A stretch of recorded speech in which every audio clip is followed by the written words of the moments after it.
নিরামিষ দিনে বানিয়ে নাও এইভাবে গোবিন্দভোগ চাল আর পটল দিয়ে দারুণ স্বাদের একটা রেসিপি। যে একবার খাবে সে বারবার খেতে চাইবে। নিরামিষ চাল পটল বানানোর জন্য আমি এখানে ওভেনে কড়াই বসিয়ে সরিষার তেল গরম করে নিয়ে ডুমো করে কেটে রাখা পটলগুলো প্রথমে ভেজে তুলে নিলাম।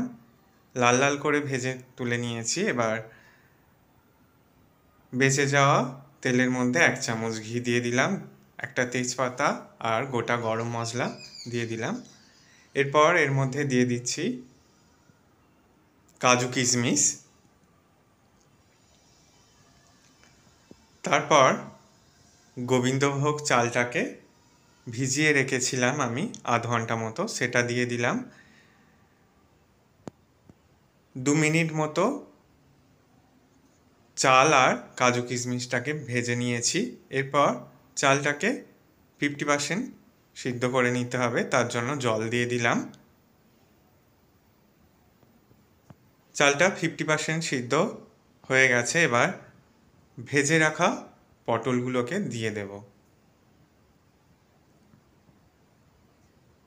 আগে থেকে আমি আলু সিদ্ধ করে রেখেছিলাম, সেগুলোকেও দিয়ে দিচ্ছি। তোমরা চাইলে আলু ভেজেও নিতে পারো, তবে আমি আলুগুলো সিদ্ধ করে নিয়েছি যাতে করে রান্নাটা তাড়াতাড়ি হয়ে যায়। এরপর জলের মধ্যে হলুদ গুঁড়ো, লঙ্কা গুঁড়ো মিশিয়ে রেখেছিলাম, কাশ্মীরি লঙ্কা গুঁড়ো, সেটা দিয়ে দিলাম।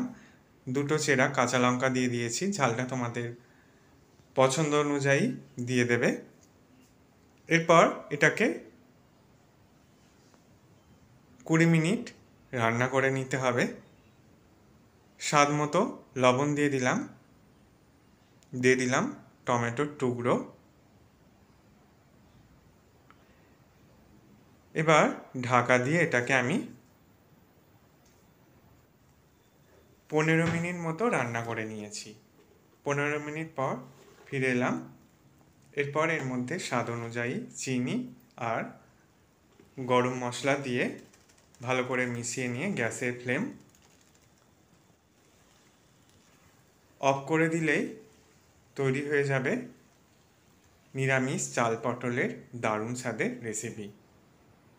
আশা করি রেসিপিটা তোমাদেরও ভালো লাগবে। ভালো লাগলে বন্ধুদের মধ্যে অনেক শেয়ার করো, লাইক কমেন্ট করতে ভুলো না। সকলে সাবধানে সুস্থ থেকো। ভিডিওটা দেখার জন্য সকলকে ধন্যবাদ।